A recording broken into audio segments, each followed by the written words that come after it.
I set my coffee down when Graham spoke. 27 years of marriage, and he'd never surprised me like this. I've signed us up for a place where people play roles, where you can be someone else, even for a few hours. The morning light caught the steam rising from my cup. Outside, neighbors walked dogs, carried briefcases, lived their predictable lives. I envied their certainty. "What kind of place?" I asked. "A private club, something between theater and psychology." Graham's fingers drummed the table. "We need this, Mira. We've been sleepwalking."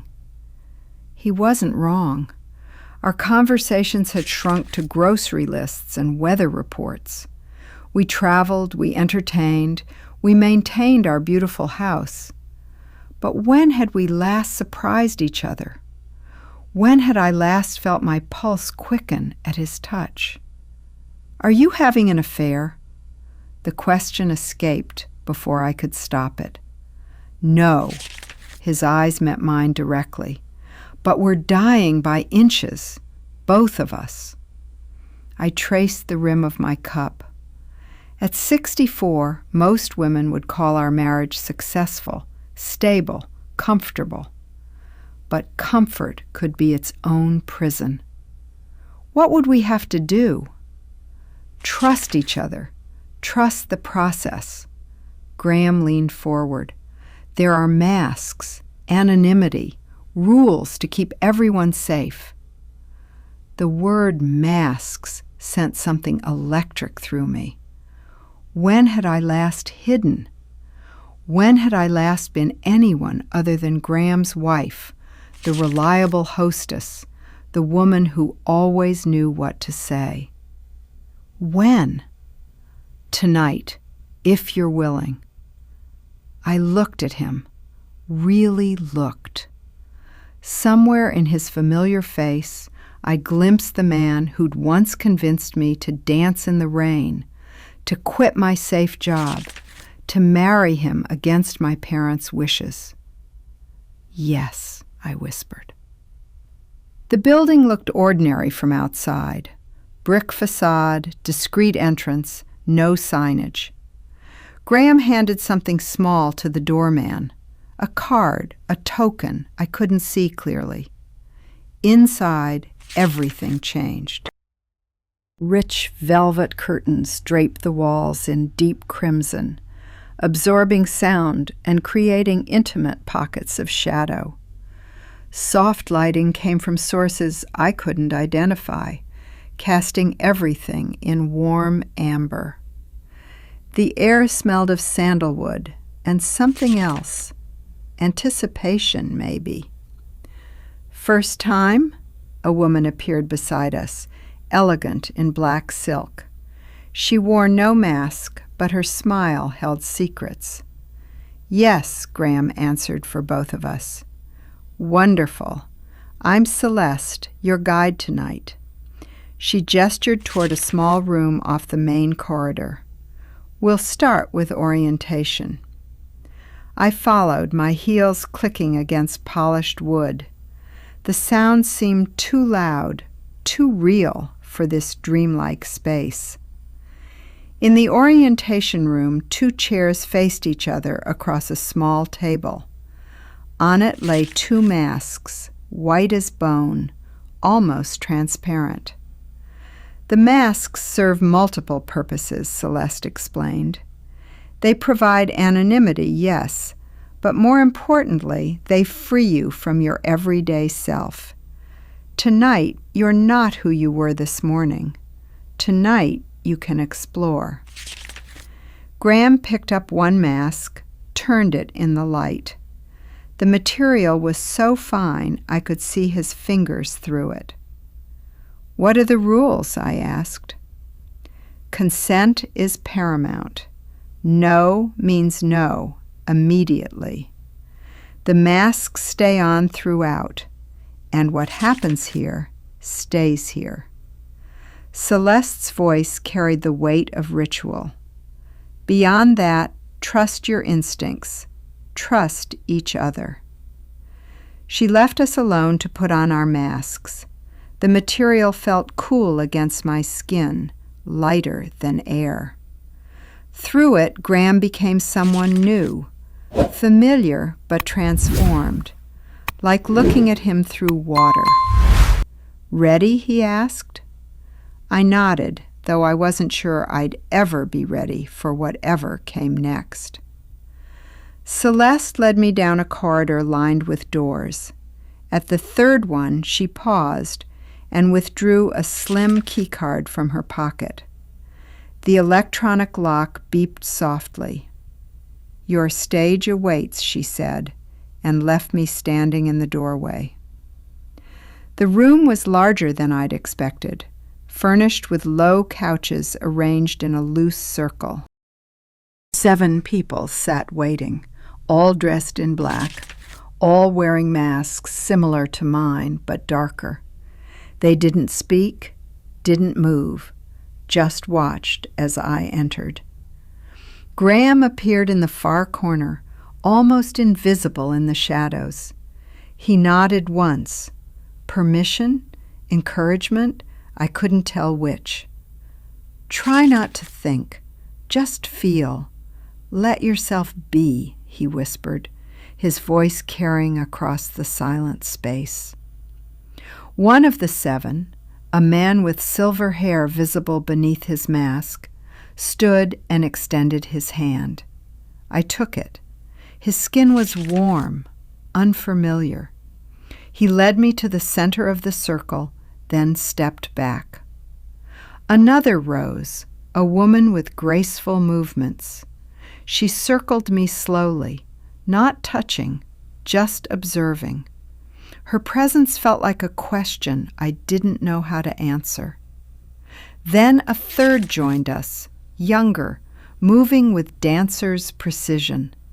He stopped directly in front of me, close enough that I could feel his breath through the mask. His hand lifted toward my face, but didn't quite touch. The room held its breath. I looked toward Graham. He stood perfectly still, watching with an intensity I hadn't seen in years. Not jealousy, something deeper. Curiosity, hunger. The moment stretched between us like a wire. Then I did something that surprised us all. I reached out and touched the young man's mask, traced its edge with one finger. The 7 moved closer. What followed exists in fragments, like scenes from a half-remembered dream. The silver-haired man's hand on my shoulder, the woman's fingers brushing my wrist, the young dancer guiding me to sit among them on the low couches. Touch layered on touch, never crossing into territory that would shatter everything, but pushing boundaries I'd forgotten I had. Not with the expression I'd expected, no anger, no pain. Instead, something like wonder, as if he were seeing me for the first time, or perhaps seeing me as I truly was beneath 27 years of careful respectability. The masks made everything possible and impossible at once. I was myself and not myself. These strangers were real and not real. The touches were intimate and abstract, meaningful and meaningless. I let the silver-haired man pull me closer, let the woman whisper something in a language I didn't recognize. Let the dancer's hand rest against my cheek while the others formed a circle around us. Each moment felt like betrayal and discovery combined. I was breaking every rule we'd built our marriage on, and Graham was letting me. More than letting, encouraging with his steady gaze, his slight nod when I hesitated, his complete stillness that said, "Yes, this, finally." The mask made me brave, made me someone who could lean into unfamiliar arms, accept unfamiliar caresses, exist in the space between fidelity and freedom without choosing sides. When the woman kissed my temple, I closed my eyes. When the dancer's thumb traced my jaw, I didn't pull away. When 3 different hands touched me simultaneously, shoulder, wrist, the small of my back, I felt more present in my body than I had in years. Graham's eyes never left me. In them I saw not my husband, but a man rediscovering his wife. The masks held all our secrets. We left the building without speaking. The night air felt sharp against skin still warm from unfamiliar touches. Graham opened the car door for me, a gesture so ordinary it seemed surreal after what had just happened.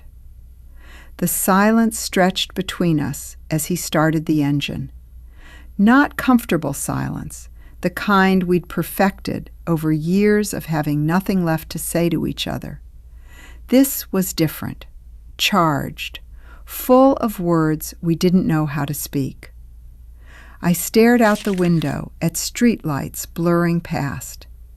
My reflection looked like a stranger. The mask was gone, but something of its transformation lingered. I felt exposed and hidden at the same time. Graham's hands gripped the steering wheel. I noticed things I'd stopped seeing. The way his fingers curved, the small scar on his knuckle from a long-ago kitchen accident, the silver wedding band he still wore after all these years. "Are you—" he started, then stopped. "I don't know," I answered the unfinished question. More silence. The car's heater hummed. Outside, our neighborhood approached. Familiar streets, familiar houses, the life we'd built together, brick by brick, year by year. But something had shifted. The careful balance we'd maintained was gone, replaced by something raw and uncertain. I'd crossed lines tonight. We'd crossed them together. There was no pretending otherwise. At a red light, Graham's hand found mine.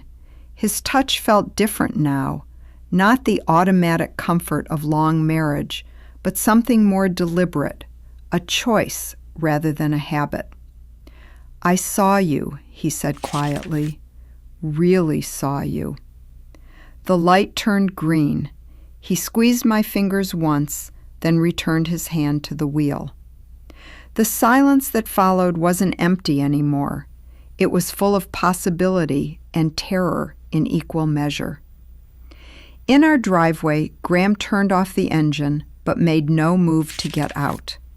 The familiar sight of our house, neat landscaping, porch light we'd left burning, seemed to belong to different people, people who'd lived smaller lives. "I need to tell you something," he said. I braced myself for confession, accusation, the end of everything. "I arranged tonight because I was losing you, losing us." His voice was steady but soft. We were becoming strangers who happened to share an address. The dashboard clock read 11:47. In 13 minutes it would be tomorrow, and we'd have to decide who we were going to be. "When I watched you tonight with them," he paused, searching for words. "You were brave. You were alive. You were the woman I married, the one who used to surprise me." "I betrayed you." The words came out flat, factual. "No." Graham turned to face me fully. "You found yourself. And I got to witness it." "I liked it," I whispered. "What happened tonight? I don't regret it. Good. His smile was different than before, less careful, more real. Because we're going back next week. The velvet curtains from the club seemed to shimmer in my memory, rich, luxurious, hiding secrets and revealing truths in equal measure. What does this mean for us? I asked. Graham reached over and traced the line of my jaw, the same gesture the dancer had made hours earlier. But this touch carried 27 years of history, of choosing each other again and again. It means we start over. It means we stop settling for safety. His thumb brushed my cheek. It means I get to fall in love with you all over again. Inside our house, everything looked the same. The kitchen where we'd had our morning conversation, the coffee cups still sitting in the sink, the careful order of our shared life. But we moved through it differently now. Graham's hand lingered on my back as I passed. I caught him watching me with new attention as I turned off lights, locked doors, performed the small rituals that marked the end of another day. In our bedroom, we undressed without speaking. Not the efficient, unconscious routine of long marriage, but something more deliberate. I felt his eyes on me, felt the weight of being truly seen. When he reached for me, it wasn't with the polite affection we'd settled into. His touch carried urgency, curiosity, the electric charge of rediscovery. I responded with equal hunger, equal surprise at the desire I'd thought we'd lost. Later, in the darkness, we lay facing each other. His fingers traced patterns on my arm, idle, intimate, possessive in the best way. "Are you different now?" he asked. I considered the question. The woman who'd entered that room tonight, who'd let strangers touch her while her husband watched, was she someone new or someone who'd always existed beneath the surface? "I'm more myself," I said finally. Graham smiled in the darkness. Good. I was getting tired of being married to someone so perfectly reasonable. The silence that settled over us was different from any we'd shared in years. Not empty, not careful, but full of possibility. Full of the understanding that safety and passion didn't have to be enemies. Tomorrow we'd return to our regular lives. I'd meet friends for lunch. Graham would tend his garden. We'd exist in the world as the respectable couple we'd always been. But now we had a secret, a space where we could be dangerous together, where we could risk everything we'd built for the chance to build something better. The masks were gone, but their gift remained, the knowledge that we could still surprise each other, still choose adventure over comfort, still find new ways to fall in love. In the darkness, Graham's breathing evened into sleep. I lay awake a while longer, feeling the unfamiliar weight of possibility, the sweet terror of new beginnings. We'd found each other again through risk, trust, and a willingness to see with new eyes. It was enough. It was everything.